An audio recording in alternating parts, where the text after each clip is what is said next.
and then hold it down.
Well, bore da, good morning to you all. Anyone here? Bore da? Bore da, good morning. I'm glad to see that you're here even in person, even if not sort of woken up properly yet. Hopefully you'll have done that by the time we get to Ezekiel, because if you're not awake by the time we get to Ezekiel, we've got a problem. But no, we're grateful to be together again to worship the Lord. Ni'n ddiolchgar i'r arglwydd am gael dod yma I geisio'r arglwydd ac I waddoli fe gyda'n gilydd. Just a few announcements then before we begin. Firstly, there's a picnic in the park next to Tesco's where you could just come along, bring your food with you and have a picnic there in the park after the service. Just have some fellowship and some time outside. Bring a ball if you want to play some sports or whatever you want to do. But yeah, it'd be nice to just spend some time together. And then we've got the prayer meeting on Wednesday at 6 o'clock as usual in the vestry. The house group then on Thursday at 7:20 on Zoom. And then next Sunday will be as usual at 10:30 here in the chapel. I think that's it. Let's pray and commit the service into God's care. Nefel dad, ni'n diolch I ti bod ni'n gallu dod nawr I dy bresenoldeb di at y ti arglwydd I dy geisio di. Lord, we come before you, we bow the knee before you, we come to worship you, we come to seek you today again. We thank you that you are a God who knows us and we have the privilege of knowing you. And Lord, we pray as we walk with you that we would grow nearer to you, that we would know you better, that our relationship to you will deepen and strengthen through your word this morning again. And we pray, Father, give us a thirst to know you more, to love you more, to spend more time in your presence as we study your word in Ezekiel today. And so we pray your blessing on us and on this service. Accept our worship, we pray, for your name's sake. Amen. Well, we're going to listen to the first hymn together then, which will come up on the screen.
mesuren hwn, does dim asau fwy fly, mor y mesuren hwn, enw Iesu, mor y mesuren hwn, enw Iesu.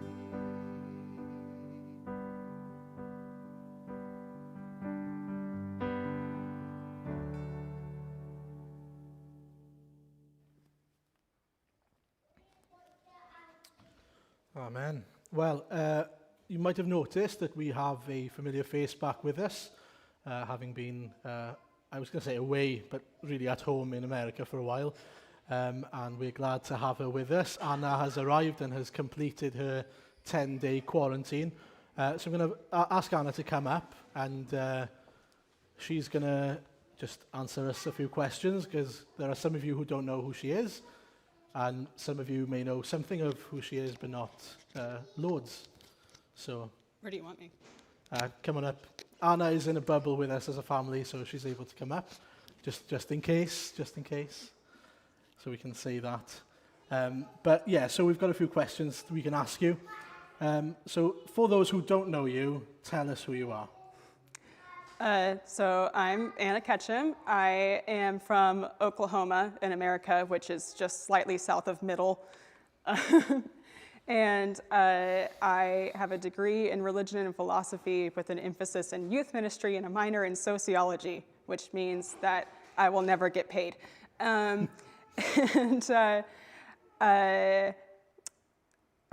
any other information? Fun fact about me, my main hobby is creating extensive genealogies as background information for the stories in my head that I'm never going to write. Oh, okay. There we go. I don't know what that means, but that's okay. You can tell those who are interested about it over some coffee sometime. So tell us, how has Jesus impacted your life? So I was born into a Christian family. All three other members of my immediate family were believers before I could even remember. So I was born into an environment that was very encouraging of my faith. So I accepted Christ when I was 4 and have about 2 very fuzzy memories from before I was a Christian, which means that my story is not really one where this is who I was before Jesus. I had this encounter with Jesus, and now this is who I am. Look at this huge change.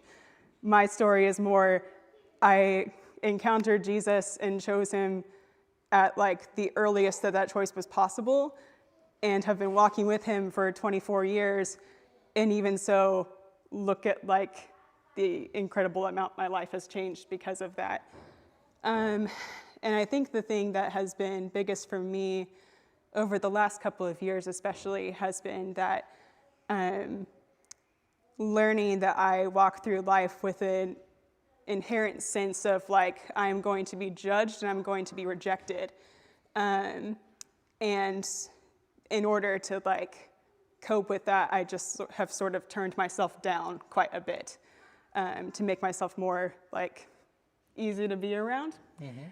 And in the last couple of years, God has systematically gone no, you don't get to do that. You get to be who you are and who I made you to be. And so as wonderful and amazing as it is that Jesus saved me and saved us from our sins, I've been finding out how it's even better that Jesus saved us for a relationship with him, which means that we get to know him and be known by him, and we get to enjoy him and be enjoyed by him. And so seeing the ways that knowing that there was that security and freedom in my relationship with Jesus has really opened up the way that I relate to other people, and putting myself out there more, which then creates an environment where they can share themselves more with me. And also just walking through life and being able to make decisions and do things, which we'll talk about later with Wales, that are very contrary to my nature, but I'm able to do because of having that security with Jesus. So you spoke there about sort of putting yourself out there, being willing to be open with people because of that. How has that sort of impacted your life speaking of moving to Wales then. Yeah, so I first came to Wales in March of 2014, and after that trip, knew that I wanted to come move to Wales, and my missions pastor was like, no, don't do that yet. So I kept coming back on these short-term trips every fall afterward, autumn, and in 2017 came to Penuel for the first time, and from that prayer meeting with Penuel was like, this is where I want to be. And it was such a strong experience with God that it was really easy for me to push out all of the sort of practical details that might normally really scare me. And then I had a 3-year process of trying to get here to Penuel, which was probably one of the most formative periods of my life, of just having to deal with the waiting and the uncertainty, and the constantly having to put things on the altar with God of, is this my plan or is this your plan?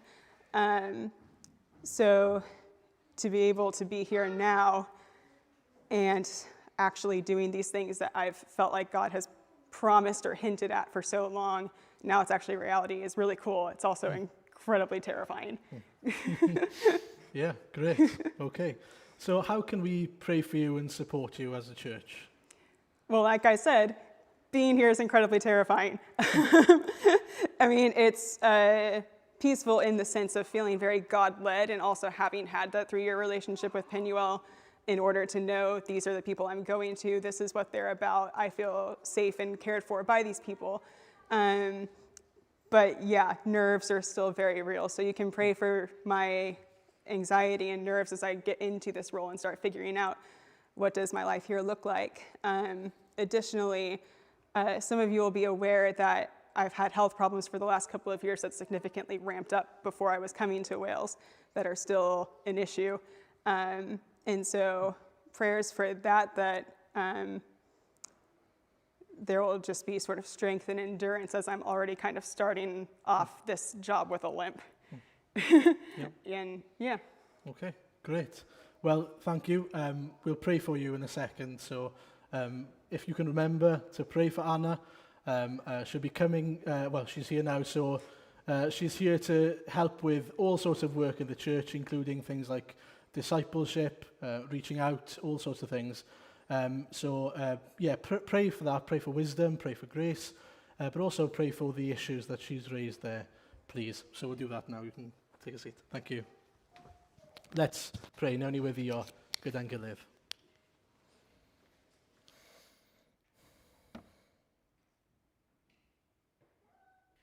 Ia, Arglwydd Dduw, ni'n diolch I ti bod ni'n gallu dod ato ti y meddyg mawr, a ni'n diolch Arglwydd wrth I ni ddod ato ti, ein bod ni'n gwybod dy fod ti'n un sydd yn darparu ar ein cyfer ni mewn ffyrdd byddwn ni ddim yn gallu ddychmygu, Arglwydd. Lord, we thank you that you can deal with us according to our needs as the great physician that you are. We thank you that you have every aspect of our lives, whether it's spiritual or even physical, in your hands. And we do pray now for Anna that you'd help her and heal her and calm her soul now, Father, as she is here to work and to serve you and to be with the church as well. And we pray, Father, that she'd settle in, that she would know her role here as a sister in the family, Father, but also that you would guide her to doing the work that you've called her to do. And we thank you that you've given her that burden for the people of Wales and the people of Carmarthen and the people of Penuel, Father. And we thank you that you are a God who sends people to reap a harvest, Father. And so we pray that we would see people saved even through Anna's ministry and through our ministries as a church as well. Arglwydd os gweli di'n dda ni'n gweddio nawr, a byddi di gyda ni yn ein defnyddio ni, yn dwy'n ffrwyth yno ni, ac yn Arglwydd yn ein gweld ni yn profi twf ysbrydol, Arglwydd. Peinau mewn niferoedd, mewn aeddfedrwydd, beth bynnag, Arglwydd, sydd ar dy galon di ar ein cyfer ni. Lord, we pray again, your will be done among us. We don't want to do the things that we want to do. We want to do the things that you have called us to do and that you've designed for us to do, Father. And so we pray that you'd guide us to people and that you'd give us the words to share with people.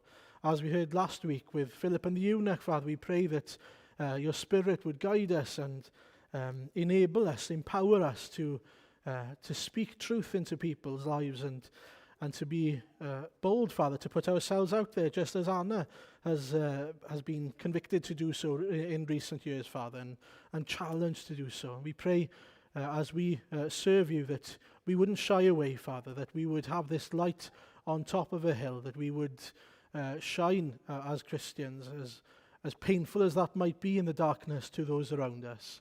Initially, we thank you that light ultimately brings life.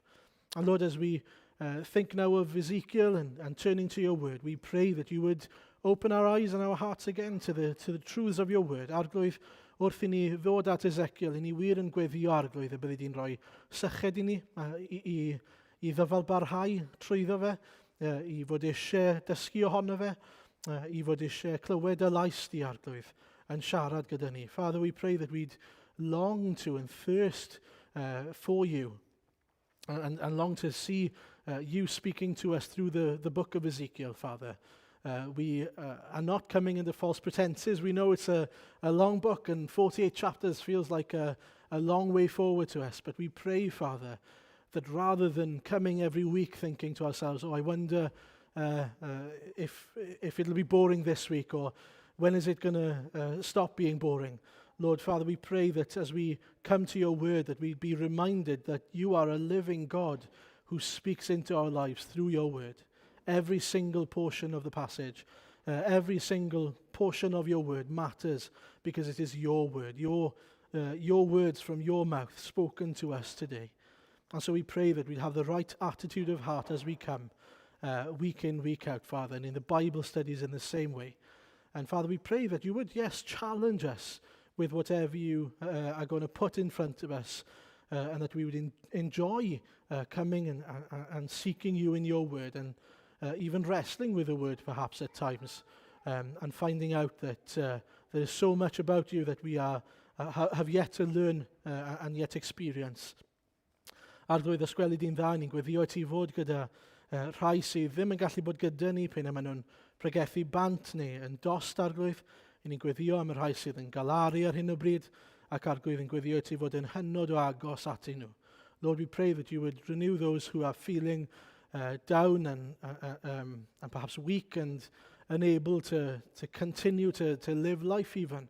Lord, there are times in our lives where we really do falter and we struggle. We struggle to see sort of the light at the end of the tunnel, but we thank you, as we heard from Psalm 23 a few weeks ago, that you are the great shepherd who guides us through the valley of darkness and to the other side, Father. We thank you that your plans for us are to prosper, not to fail, as you continue to allow these things to come across us, and you use the trials of our lives to perfect us and to sanctify us. And so help us to keep our eyes on the Lord Jesus this morning again and this week coming. Arglwydd, bydd gyda ni nawr wrth i ni ddod at y gair os gweli di'n dda, gogoniant a mawl i ti. Amen. Okay, well, the reading then, I've chosen one reading, which is from Ezekiel 11, verses 13 to 24. It's on the screen in English, and I'll be reading it in Welsh. And it just kind of gives you an idea of some of the themes that come up in Ezekiel. But today is an overview of Ezekiel. Easy as that, you know, it's only 48 chapters, as I said, so we won't take a long time. I do promise that. But it's hopefully going to be encouraging for us. So, Ezekiel 11:13 i 25.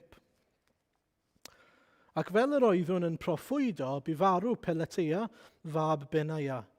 Syrthiais ar fy wyneb a gweiddi a llais uchel a dweud, och fy niw, fy arglwydd ddiw, a wyt am wneud diwedd llwyr ar weddill Israel. Daeth gair yr arglwydd ataf a dweud, fab dyn, am dy tylwyth o'r un gwaed a thi, a holl di Israel. Y mae trigolion Jerusalem yn dweud, y mae'n twy yn bell oddi wrth yr arglwydd, i ni rhoddwyd y tir yn etifeddiaeth. Felly dywed, fel hyn y dywed yr arglwydd yw, i me hanfod ymhell i blith y cenhedloedd, a'i gwasgaru trwy'r gwledydd, eto am ychydig bym yn gysig yr iddynt yn y gwledydd lle maent. Felly dywed, fel hyn y dywed yr arglwydd yw, fe'ch casglaf o blith y bobloedd, a'ch dwyn ynghyd o'r gwledydd lle gwasgarwyd chwi, a rhoddaf i chwi dir Israel. Pan ddont yno, fe fwriant allan ohoni ei holl bethau atgas a ffiaidd. Rhoddaf iddynt gallwn unplig, ac ysbryd newydd iddynt. Tynaf ohonynt y gallwn garreg, a rhoi iddynt gallwn gig. Yna byddant yn dilyn fy neddfau ac yn gofalu cadw fy marnau. Byddant yn bobl i mi, a bydda finnau yn dduw iddynt hwy. Ond am y rhai sydd â'u calon yn dilyn pethau atgas a ffiaidd, rhoddaf dal iddynt am hynny, medd yr arglwydd dduw. Yna cododd y Ceriwbiaid ei hydenydd gyda'r olwynion wrth eu hochrau, ac yr oedd gogoniant Duw Israel uwch ei pennau.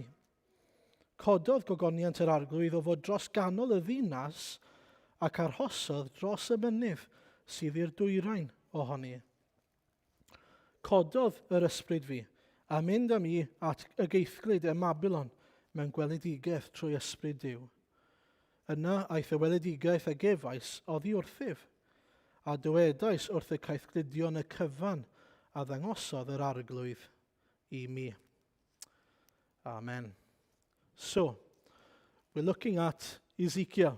We're looking at the Book of Ezekiel, and just going to go back for a sec.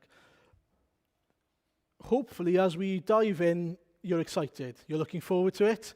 I wonder how many of you have looked into Ezekiel before, read through Ezekiel. I don't know how many of you. Some of you have, some of you haven't, I'm sure.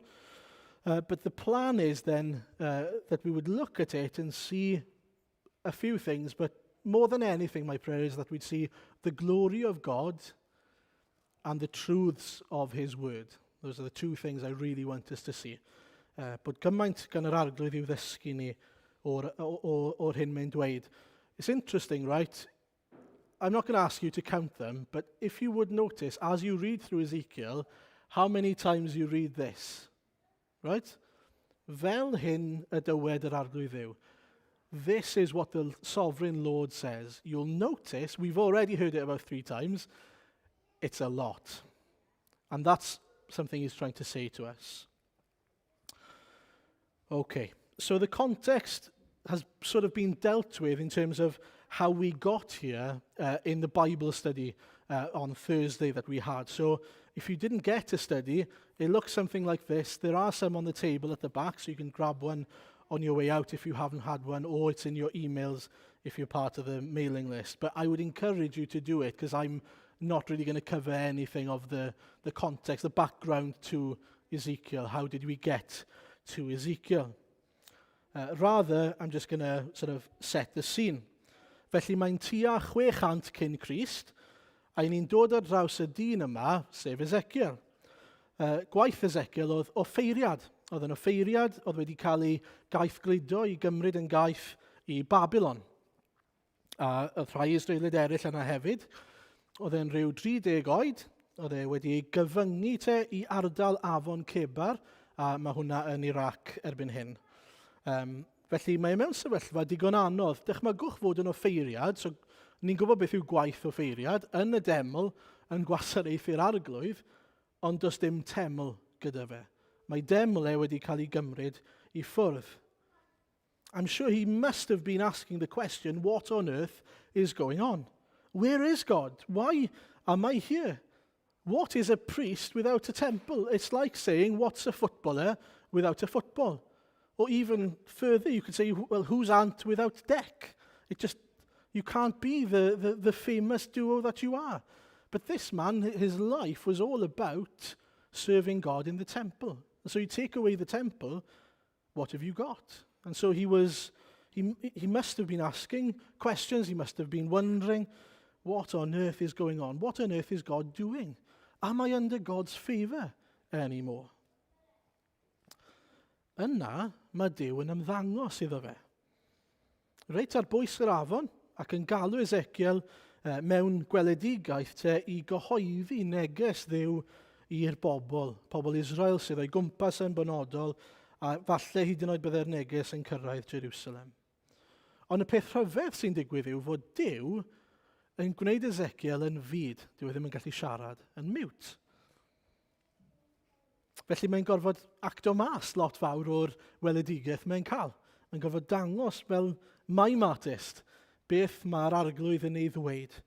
A'r unig adeg mae'n siarad yw pan mae Duw yn dweud wrtho fe i ddweud fel hyn y dywed yr arglwydd Dduw. Sy'n golygu fod Ezekiel yn dod yn sianel i air Duw yn unig. So chi'n gwybod beth bynnag sy'n dod mas o geg Ezekiel, nid Ezekiel yw e, ond Duw yw e. Dyna'r pwynt mewn gwirionedd. And we've got an example of that in what happens in Ezekiel 3 then. I will make your tongue stick to the roof of your mouth so that you will be silent and unable to rebuke them, for they are a rebellious people. But he does give what the Lord says. He doesn't rebuke them, but he says what the Lord says. But when I speak to you, I will open your mouth, and you shall say to them, this is what the sovereign Lord says. Whoever will listen, let them listen. And whoever will refuse, let them refuse. For they are a rebellious people. A mae dwy agwedd i'r newyddion yma, y neges yma sydd gan Dduw drwy Ezekiel i'r bobl te. Newyddion drwg a newyddion da. A'r newyddion drwg sy'n dod gyntaf is the bad news that comes first. A mae hwnna o benod 1 i benod 33. Nid pob rhan o penod 1 i 33, ond dyna mewn gwirionedd, if it was a song, that was the minor key, right? From chapter 1 to chapter 33. Ac yna y newyddion da, mae pocedi o newyddion da trwy'r llyfr i gyd, ond mae'r newyddion da yn cael ei amlygu ni ac yn cymryd drosto mewn ffordd henod 34 i 48. So as I said, if you have read the Bible study and attended the house group, you'd know that Ezekiel comes in, as it were, at the end of a 700-year-long story where God has made a covenant with the Israelites, his people, or to be his people, if you like. And they've failed to keep that covenant, to obey God and to live for God. Mewn geiriau eraill, cawson nhw gyfle i adnabod ac i addoli ac i fyw i ddyw, ond maen nhw wedi parhau i fod yn hunanol a pechadurus. Mae'r busnes pechod yma dal yn broblem yn eu calon nhw. Hyd yn oed os maen nhw eisiau addoli Duw, dyn nhw ddim yn gallu wneud yn gyfan gwbl. No matter how hard they tried, they couldn't quite reach God's standards. You could argue that they were doomed from the start. On Thursday, we heard about Exodus 32, where as God has invited Moses up, if you remember, if you can try and picture that in your head, he invites him up onto the mountain to receive the tablets, the 2 tablets of the covenant law. During that time, what's happening at the bottom of the mountain? They're busy making a calf out of gold. They're busy making another god for themselves. Felly, mae'r newyddion drwg yn dod. A'r newyddion drwg yw fod Duw wedi cael digon ar ei gwrthryfel nhw, ar ei pechod nhw. A fod yn mynd i ddangos iddyn nhw fod yr hen gyfamod yna, that old covenant isn't effective in bringing salvation. It turns out that wasn't the plan from the beginning. But, of course, they didn't know that. And so the bad news comes in stages, and it gets worse every time. Mae'r newyddion drwg yn dod mewn camau, a mae'n gweithygu bob tro. A dyma'r pwynt mae Duw'n ei wneud. This is the point that God is making. He's saying the old covenant does 2 things. It teaches us human disobedience, that human obedience fails, no matter what, no matter how hard we try. And it teaches us that God's standards are perfection. The 2 things we learn. And so we'll always let God down while sin plagues us, while sin dwells in us. And so we need something more than just, a set of rules. We need more than just knowing who God is and knowing what the standards are. And we'll come to that later on. And so there are 5 stages of bad news. It sounds like a lot. It is a lot when you think about it. And they were given he gave sort of a message through Ezekiel, and then there were gaps of time to let them stew, as it were, to let them mull over what they were doing. And then there was another stage of another message for them. And so the first two then are listed here. Y ddau gyntaf, pennod 4 I bennod 7, mae'n dweud wrthyn nhw bydd Jerusalem yn cael ei ddinistrio. A mae Duw yn esbonio sut maen nhw wedi gadael ei lawr a wedi methu I fyddhau iddo fe. Wedyn yn ail, pennod 8 I 11, sef blwyddyn wedyn. Yr un farn, ond yn ychwanegol at hynny, ac I fi yn wath na hynny, mae Duw yn dweud fod ei ogoniant yn gadael y deml. Oherwydd eu pechod nhw, oherwydd eu eilynyddoliaeth nhw, gall gogoniant Duw ddim bod yn yr un lle. That's really important, that God's glory and idolatry can't live in the same place, can't dwell together. Allwn ni ddim cael y cyfan te. Next, from chapters 12 to 19, you'll see, although there's no gap in time between the previous one and this one, there's a change in the approach. Suddenly, Ezekiel becomes this lawyer who's bringing a case before a jury, as it were, and it's a case against the Israelites. And we see that everyone in Israel, from top to bottom, whether king or beggar, have sinned against God, have rebelled against God. They're not living for him. And we've got images as well, and they're very kind of graphic images of Israel. He describes Israel as an useless vine and a faithless bride. And you'll see that as you go through chapters 12 to 19. Yna, yn bedwerydd te, pennod 20 I 23. Eto mae te blwyddyn wedi bod, a does dim newid eto. So mae'n dweud yr un neges eto. I chi'n bechaduriad, I chi wedi gwrthryfela yn erbyn yr arglwydd, mae eisiau chi newid. And then, finally, the fifth point, yn bumed 24 I 33. Mae 2 flynedd a hanner wedi bod erbyn hyn, a mae'n rhoi y neges olaf yma. Mae darlun gyda ni o farnwr yn cloriannu fel petai, fel mae barnwr yn gorfod wneud, y penderfynu beth yw y farn, beth yw'r judgment sydd I ddod. A mae'n cloriannu ac yn dedfrydu nhw, ac yn dweud y bydd Jerusalem dan warchau yn cael ei ddinistrio, bydd y ddinas gyfan yn cael ei chwalu.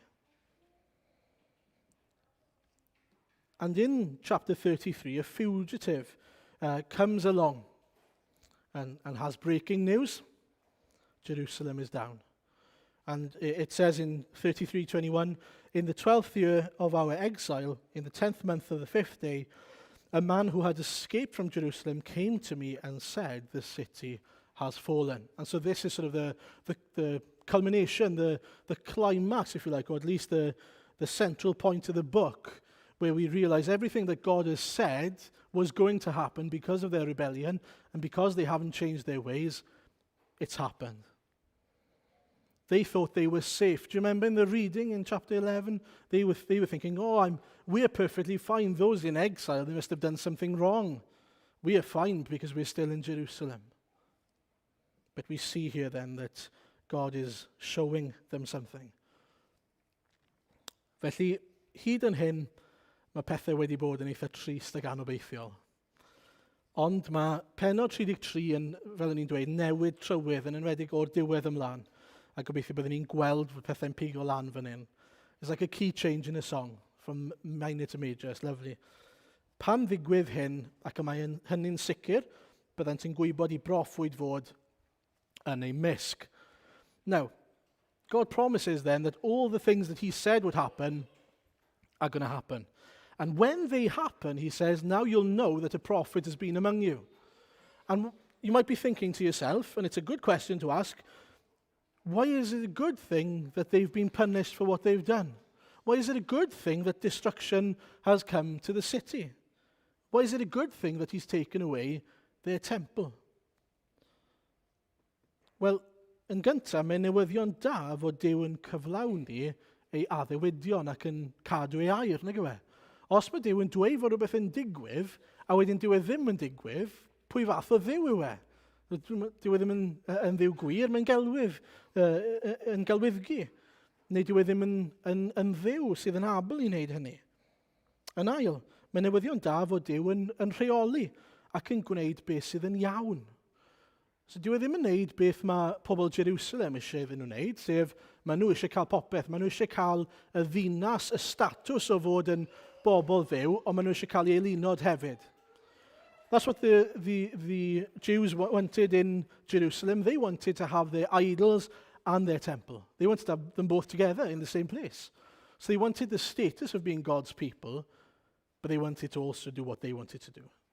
And that's what the idols represent. What the idols are there for, every idol, is basically your desires in the form of a statue. So this statue tells me if I worship this statue, I'll get what I want.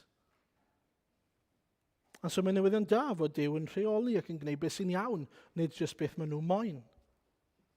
Ac yn ola mae yn dda fod Duw wedi cymryd y deml i ffwrdd mwyn rhoi rhywbeth gwell. I think the third point is a crucial point.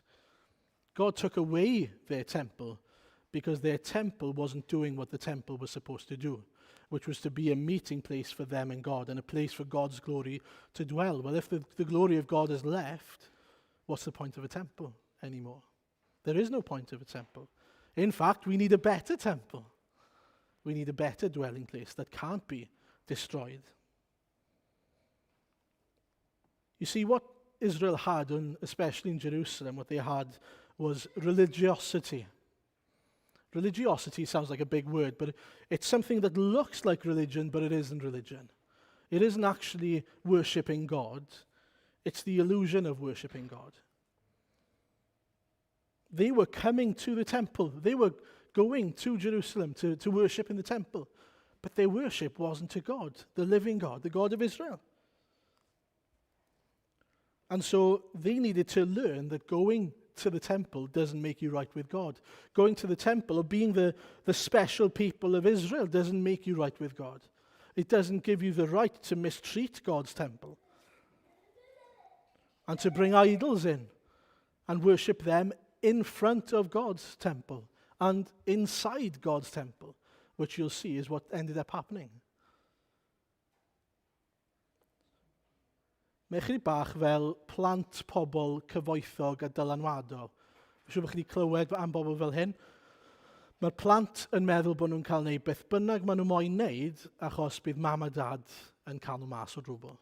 Bydd mam a dad yn sorto mas y mes. So maen nhw'n cael torri cyfraith o mae'r tad yn chief of police neu rhywbeth, so mae'n gallu sorto fe mas. Well, this was the attitude of the Israelites. And so it's an extremely good thing when God takes away the temple that they are using as a front for evil. And I think it's fair to say it can happen today. It can definitely happen today that God's a place where people should come and experience blessing and the presence of God as we meet together as a church can very easily become a place that is a front for evil, where other things, other idols are brought in. If people worship anything, their nationalism, their religion, whatever it is, in front of worshipping the Lord, bringing in these other idols, then there's a problem. There's a big problem. It doesn't give you the license to do what you want just because you think you're okay with God, just because your name is on the books of membership in a church. A mae Duw yn atgoffa ni o hynny. Nid hynny sydd yn achub, nid bod yn y teulu iawn neu bod yn rhan o genedl sydd yn achub chi, ond ffydd yn yr arglwydd Iesu sy'n achub. Mae eisiau cael gwared ar ei lunod, mae eisiau cael gwared ar y diwiau ffals yna troi at yr arglwydd. Yr un sy'n deilwng ac yr un sy'n able i achub. And so we've already started on the good news, I know, but there's actually loads more in the book as well, and I'm not going to cover everything. But I thought I'd look at just a few things in the passage that do show us the great news here then. So the first thing, y peth cyntaf, mae Duw yn galw Ezekiel. Ydych chi'n newyddion da? Mae Duw wedi galw Ezekiel. Oedd Ezekiel yn y geithglyd ac eto mae Duw yn dod yn cyfarfod lle mae e ac yn siarad gyda fe ac yn rhoi pwrpas iddo fe Mae gen i waith i ti, mae gen i bwrpas i ti. Ti'n mynd i fod yn rhan o nghynllun mawr i. Ond i ni hefyd yn gweld fan hyn bod barn Duw yn dod o le o gariad ac o gyfiawnder. Gallai ddim just brwsio pechod o dan y carpet. Neu jyst anghofio amdano fe. Na. Dyw'r hen gyfamod ddim yn delio gyda'n pechod ni. Dyw e ddim yn gadael ni i bydru ni'n pechod ni, mae'n delio gyda ni. Mae'n delio gyda'n pechod ni, neu mae'n darparu ffordd i ni trwy ffydd. Secondly, he has a plan. Not only to destroy the temple and to destroy Jerusalem ultimately, but to provide something better than that. Something that worked, something where they would be able to meet with God and there's no room for idols. Ezekiel 17 is sort of a picture of what God will do with his people. He'll take a remnant from among Israel and he'll plant them as his own people who will bear fruit and will grow. This is what it says then. Sorry, it's a bit small, but hopefully you'll see it. Fel hyn y dywed yr arglwydd Dduw, cymeraf fi'n ei hefyd frigyn o ben y gydrwydden a'i blannu, tora flagur tynner o'r bleinion a'i blannu ar fynydd mawr ac uchel. Ar fynyddir uchel Israel y plana fef. Fe dif canghennau a rhoi ffrwyth a dod yn gydrwydden o didog. Bydd adar o bob math yn nythu ynddo ac yn clwydo yng nghysgod ei gangau. Bydd holl goed y maes yn gwybod mae myfu'r arglwydd sy'n darostwng y goeden uchel ac yn codi'r goeden isel, yn sychu'r goeden uraidd ac yn bywio cael goeden gryn. Myfu'r arglwydd a lefarodd ac fe'i gwnaf. It's a beautiful picture. Thirdly, God responds to Ezekiel's prayers. It's another thing we see, which is great news in the book. He asks twice if God would sort of relent and keep a remnant for Israel. The first time he asks in chapter 9, verse 8, and God answers by saying, look, they deserve it. They deserve punishment. And it's true, they do. But then he asks again in chapter 11, as we read, and we read, then I fell face down and cried out in a loud voice, alas, sovereign Lord, will you completely destroy the remnant of Israel?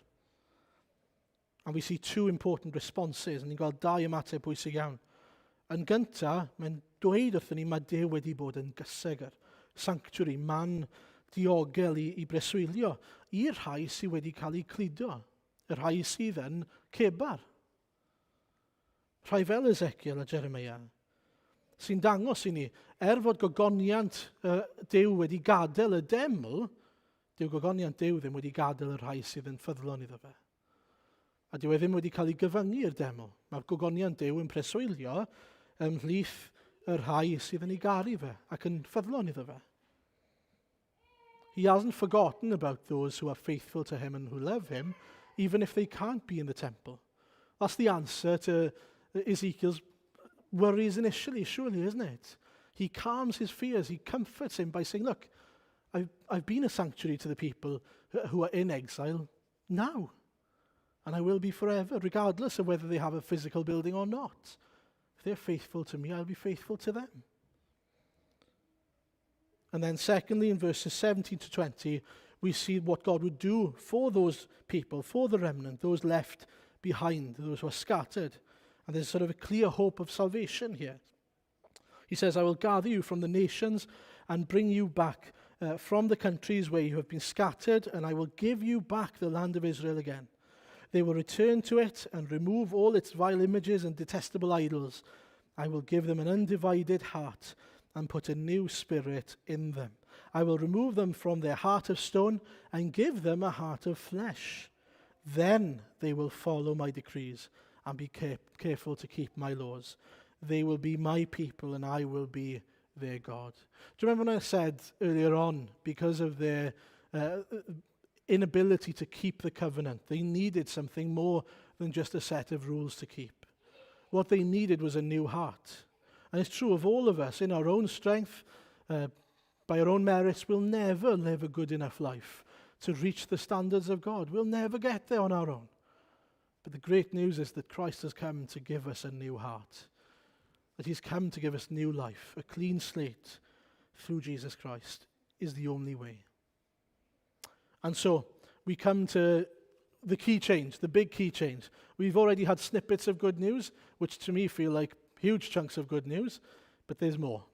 There's not long to go now, so this is the end. You might be glad to hear. Chapter 34 onwards then, we see some images, 3 images specifically. The first image is of a shepherd. Mae darlun o fugail yn achub ei ddefaid yn adnod 11 o benod 34 ymlaen.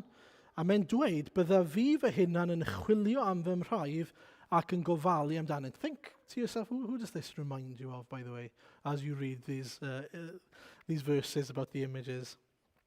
Yn adnod 23, ni'n clywed fod yna un bugail mawr yn mynd i fod yn gofalu dros Israel. Bydda fy'n gosod arnynt un bugail, fy ngwas Dafydd, a bydd fy'n gofalu amdanynt. Fydd yn gofalu amdanynt ac fydd ei bugail. Ac yn ola ni'n gweld fod y berthynas yn cael ei hadfer yn berffaith unwaith eto, bod nhw wedi gwrthryfela, wedi cael ei gwthio bant.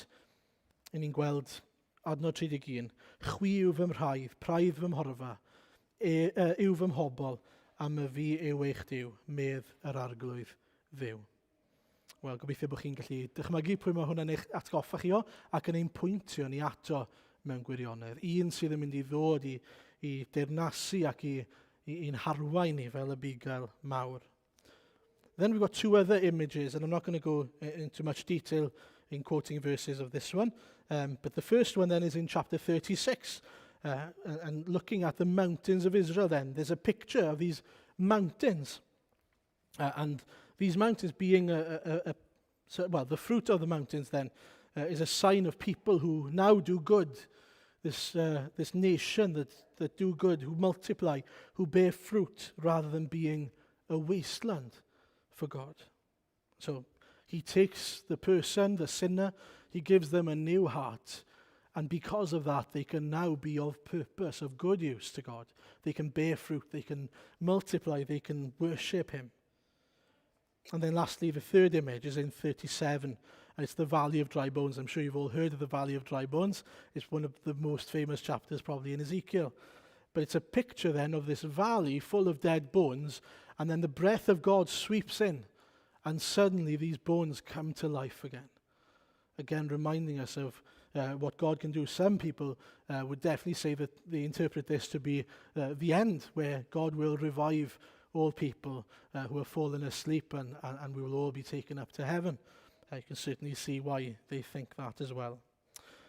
And then we've got one big final vision that he's given in chapter 40. An angel comes along, this is 13 years later, and so an angel comes along and takes him on a virtual tour, if you like, a virtual spiritual symbolic tour of a new temple. Mae teml newydd. Darlun symbolaidd yw o fan cyfarfod ar gyfer pobl Dduw. Lle i Dduw i ddod a preswylio ymhlith ei bobl, a'i bobl gyda Duw, ac i gael cymundeb iawn gyda Duw.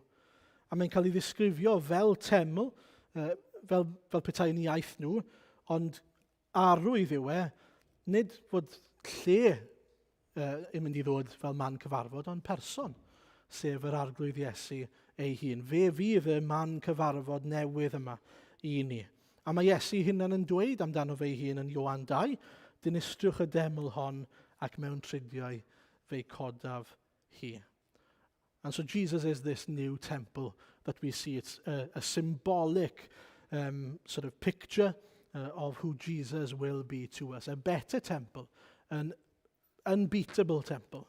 A temple where he will meet with us and us with him, and we'll worship him as we ought to. And then in chapters 47 and 48, as a part of this image, this tour, we also then see not only the temple, but what flows from the temple. And so in the picture given, we have a river flowing out of the temple. And this is sort of the life that flows out of Jesus, a relationship, knowing Jesus. It's a beautiful picture then of new life and an abundance of life, a life where there's just growth and beauty everywhere. He compares it to the desert that there was before, and the desolation, the destruction. Now there's life and growth and beauty everywhere he looks.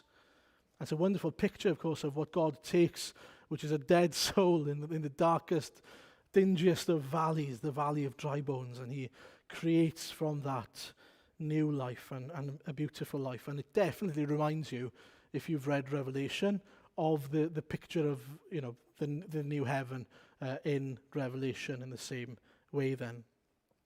And the significant difference, I would say, between this picture here and what we had before is the last verse in the book, chapter 48, verse 35. This is what it says. It says that the place will be called "The Lord is there." And that's the key difference. That's the difference, ultimately, to put it in layman's terms, is that now God is at the center. God is there. He dwells among them, not being apart from them, because that religiosity doesn't save, it doesn't forgive sins, it doesn't do anything.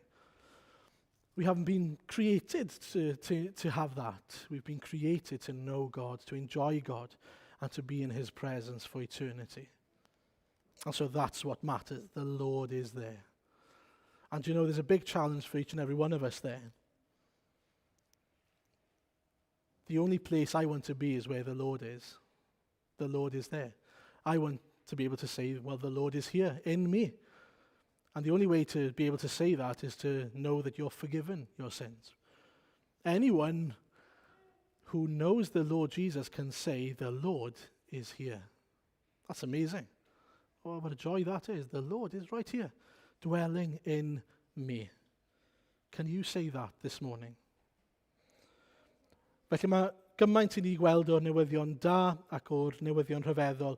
Fi just yn mynd I orffen yn glo iawn gyda just tynnu mas dau beth. I think I need to point out just two things from the theme of the book then, because I think these things, you see them so clearly. Firstly, God is God and not a God of many. Duw yw Duw. This is just so crucial to get from the Book of Ezekiel, I think. Mae Duw trwy gydol y llyfr yn dysgu ni, mae dim ond un Duw sydd. I ni'n gweld Ezekiel fel y cyfreithiwr yna I ddechrau, wedyn Duw yn dod fel barnwr yn dedfrydu pobl Israel a pobl y gwledydd eraill hefyd I gael I dinistrio. A mae'n bwysig bod ni'n deall hwnna. People, there's a temptation for people to say something like, well, it's great that you feel you've been forgiven by God, but that's not for me. Have you ever had someone say that to you? It's great, that's great for you that you believe that, but it's not for me. As if that somehow makes your God disappear. As if your God doesn't exist to them, but he does to you. And when people say that to us a lot, sometimes we can actually become satisfied with it.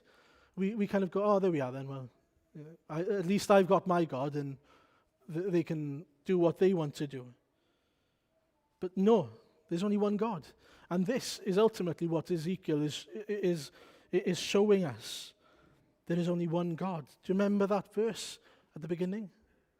That arrives over 70 times, then they will know that I am the Lord. He wants them to know he is the Lord. Felly, mae'n dangos I ni'n glir, nid just yw Ezekiel yw nid just yw Israel yw nid just yw Aaron yw Y Duw byw, yr unig wir fywiol Dduw yw Y Duw sy'n teyrnasu. Y Duw sydd yn deilwng o'n mawl ar ni, fuddod a naddoliad ni. A mae hwnna mor bwysig, fel ni'n dweud, dros 70 adnod yn y darn yn dweud, yna byddent yn gwybod mai fi yw'r arglwydd. Mae'n trio dweud rhywbeth.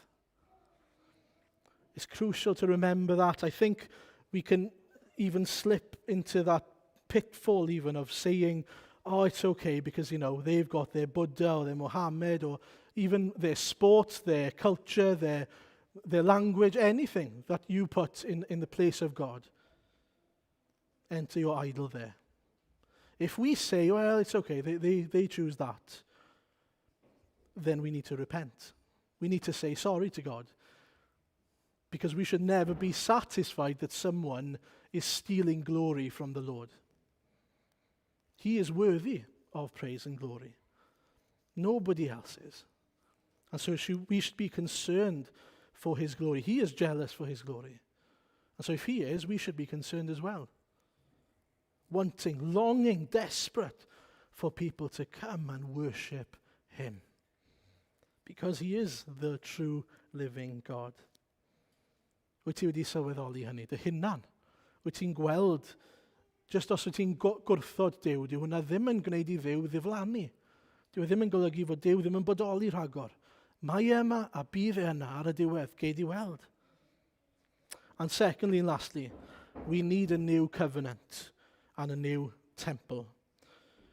God makes it really clear throughout the passage that what they've been, throughout the book, that what they've done, in trying to be obedient at times, but definitely at times not being obedient at all, they've failed to keep that covenant that they made with God. Throughout generations for 700 years have had a chance to live for God, and they've failed. And so we see that God's plan from the beginning was to send his Son to reconcile God and man. They needed that new heart, and that only came through Jesus, through forgiveness of sin. And so Jesus is our temple. Fe yw ein teml ni'n cysegr ni. Fe yw ein cyfryngwr ni i'r cyfamod newydd yma, sy'n gyfamod gras y maddeuant, trwy ffydd ynddo fe, trwy gredu ynddo fe.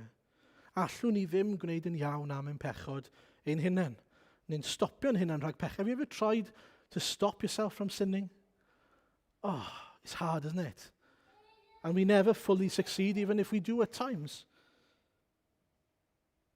Ond mae Iesu wedi darparu maddeuant. Mwyn i ni gael calon newydd, bywyd newydd.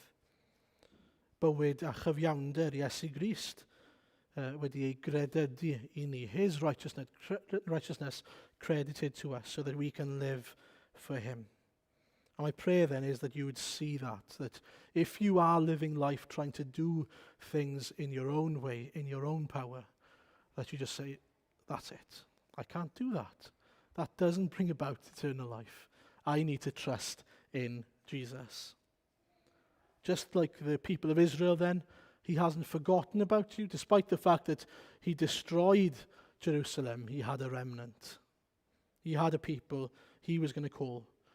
But there is a warning at the same time. Just like with Noah's Ark, the door will ultimately close. And so we need to realize that the offer of salvation and of forgiveness doesn't last forever. So as we travel through Ezekiel together then, wrth i ni deithio gyda'n gilydd trwyddo, byddwn ni wrth y modd os byddwn ni'n gallu gweld y darlun mawr, y darlun mawr o achubiaeth sydd gan Dduw ar ein cyfer ni. Gweld sut mae Ezekiel yn dysgu ni, nid just y pethau bach yma, y gwirioneddau ar y ffordd, mae'r hynna'n bwysig hefyd, ond yn gweld y darlun mawr. Beth mae Duw yn ei wneud trwy Ezekiel? A beth yw ein rhan ni yn hynny? Ac yna ar y pocedi bach o wirioneddau a negeseuon fydd ar ein cyfer ni heddi. Os fi'n credu bydd Duw yn sicr yn rhoi pethau ar ein calon ni ac yn ein argyhoeddi ni ac yn ein herio ni yn y gwirioneddau yna hyd yn oed heddiw. And as I said at the beginning, more than anything, I really believe that Ezekiel, the book of Ezekiel, should lead us to just marveling at the glory of God, just being amazed at who he is and how he deals with his people. That's my prayer, my goal more than anything. I don't think this is, because I was speaking to Glyn about this, who helps with Bible studies, and I said, it's funny, there's no sort of clear application in terms of what the book is about, apart from just look at how amazing God is. Just look at how amazing he is and worship him. Bow the knee. Give him all glory and praise. Amen. Well, we're going to listen to a hymn now together, which is How Firm a Foundation. It's an old hymn, but it's a wonderful hymn.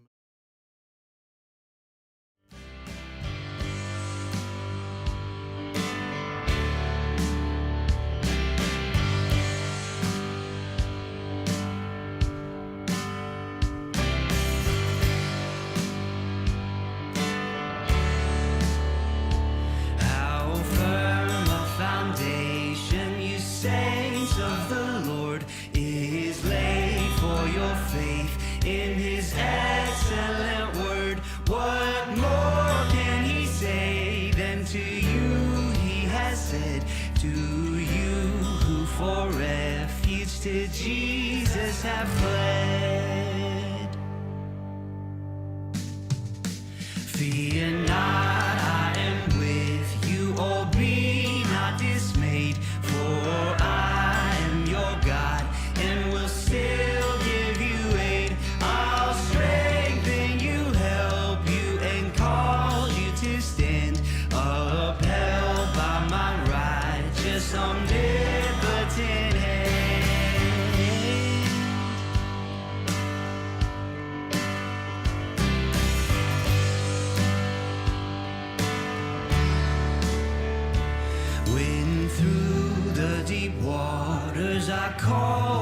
to go. The rivers of sorrow shall not overflow, for I will be with you, your troubles to bless and sanctify to you your deepest distress.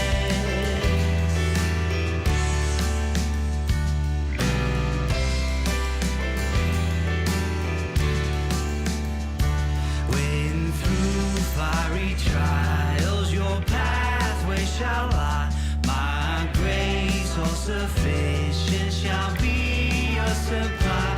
The flame shall not hurt you, I only design your dross to consume and your gold to refine.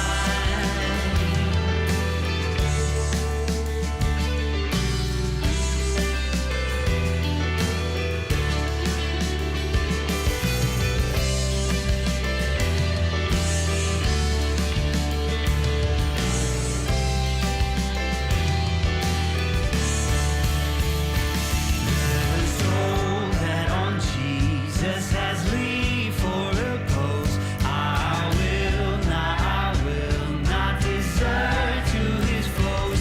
That soul, though all hell should endeavor to shake, I'll never, no, never, no, never forsake.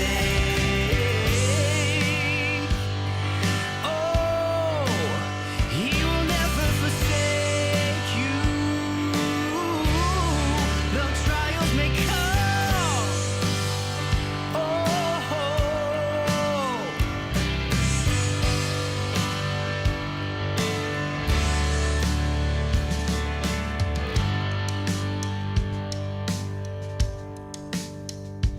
that soul, though all hell should endeavor to shake, I'll never, no, never, no, never forsake.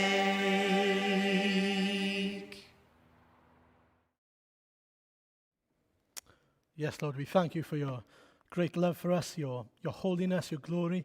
And we thank you that we've seen your glory in Jesus Christ, and we thank you that we have been given a way to know you through him. Lord, we pray that if we haven't done so yet, we'd place our faith in him. Lord Jesus, accept us. If we haven't come to you yet, we pray that you'd open our eyes to you. But we pray, Father, as we walk with you and walk through Ezekiel especially, that we'd see more and more of your beauty, of your glory, the beauty of your holiness. Lord, be with us and bless us now, we pray, for your name's sake. Amen.